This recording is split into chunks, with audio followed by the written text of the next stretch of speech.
अर्जुन विषाद योग। जय श्री कृष्ण दोस्तों। भगवत गीता गीता सार चैप्टर 1। दोस्तों, आज मैं आपको श्रीमद् भगवत गीता को पढ़कर उसके बारे में बताने जा रहा हूँ, जिस पर अनेक लोगों ने पढ़कर अपनी अपनी राय बताए हैं। तो आखिर ऐसा क्या है इस गीता में जिस पर अनगिनत लोगों ने काम किया है?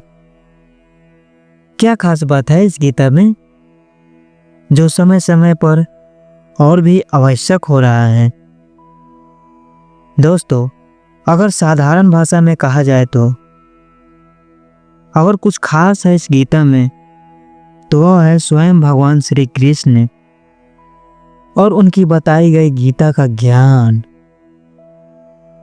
तो आइए दोस्तों, आइए, मेरा यह खास प्रयास है कि इस गीता सार को सुनने के बाद आपको इससे कुछ न कुछ नया सीखने को जरूर मिलेगा।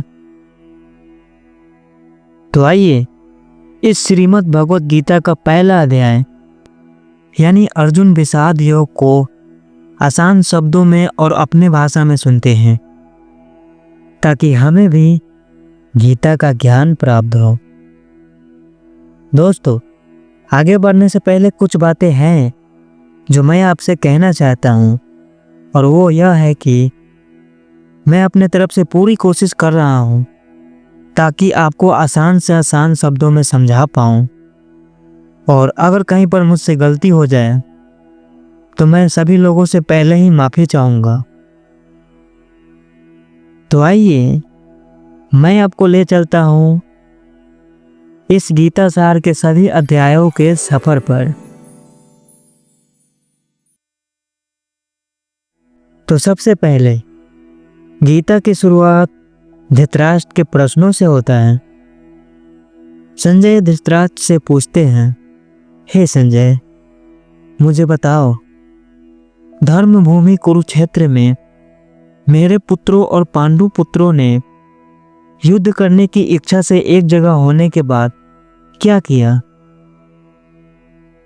धृतराष्ट्र हस्तिनापुर के नेत्रहीन राजा थे और कौरव यानी दुर्योधन सहित 100 पुत्रों के पिता भी थे, जिनका पुत्र मोह और न्याय के प्रति महाभारत युद्ध का एक प्रमुख कारण बनी। वह अपने पुत्रों के प्रति अत्यधिक लगाव और पांडवों के प्रति अन्याय के कारण जाने जाते हैं। इसी कारण से भयंकर और विनाशकारी युद्ध हुआ। यानी कि दोस्तों, धृतराष्ट्र अंधे थे, लेकिन आंखों से अंधे थे, मन और दिमाग से नहीं।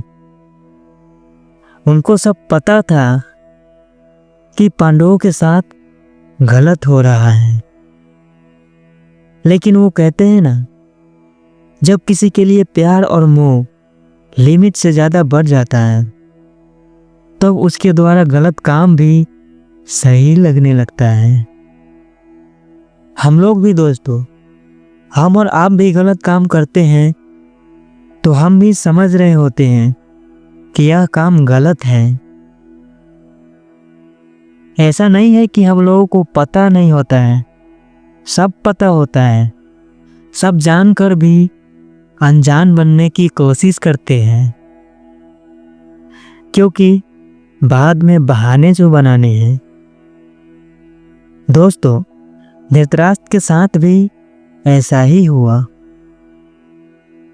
आपके और हम लोगों के साथ भी न जाने ऐसा कितने ही बार हुआ भी होगा। अगर आप किसी को लिमिट से ज़्यादा देखभाल या प्यार करते हैं, लेकिन वो कभी कभी गलत काम कर देता है, तो आप और हम उसे अनदेखा कर देते हैं। लेकिन वही अनदेखा करने की आदत एक दिन भयंकर और विनाशकारी युद्ध का रूप ले लेता है, जैसा कि महाभारत में धृतराष्ट्र के साथ हुआ। उनका पुत्र मोह ने उनको अंधकार की ओर ले गया। इसलिए दोस्तों, इससे पहले कि वह गलती भयंकर युद्ध का रूप ले ले, तुरंत उसे आप रोकिए, नहीं तो रिजल्ट आप जानते ही हैं। संजय, इन्हें महर्षि व्यास जी से दिव्य दृष्टि प्राप्त हुई थी। इसी दिव्य दृष्टि की वजह से वे कुरुक्षेत्र युद्ध की हर घटना को दूर से ही देखकर धृतराष्ट्र को आंखों देखा हाल बताते थे। यानी दोस्तों, संजय अपने तरफ से कुछ भी नहीं बोल रहे थे, वे जो देखते थे वही धृतराष्ट्र को बता रहे थे। कुरुक्षेत्र यह एक जगह का नाम है। आपके मन में भी कभी न कभी यह सवाल आया ही होगा कि युद्ध के लिए इसी जगह को ही क्यों चुना गया। मैं बताता हूं। कुरुक्षेत्र को इसलिए चुना गया क्योंकि बहुत समय पहले महाराज कुरु के मेहनत की वजह से देवराज इंद्र इनके कामों से खुश होकर यह वरदान दिया कि जो भी इस क्षेत्र में मृत्यु या शरीर को छोड़ेंगे और युद्ध में मारे जाएंगे, उन्हें अवश्य ही स्वर्गलोक की प्राप्ति होगी। इसलिए दोस्तों, इसलिए इस क्षेत्र को चुना गया ताकि सबको स्वर्गलोक की प्राप्ति हो।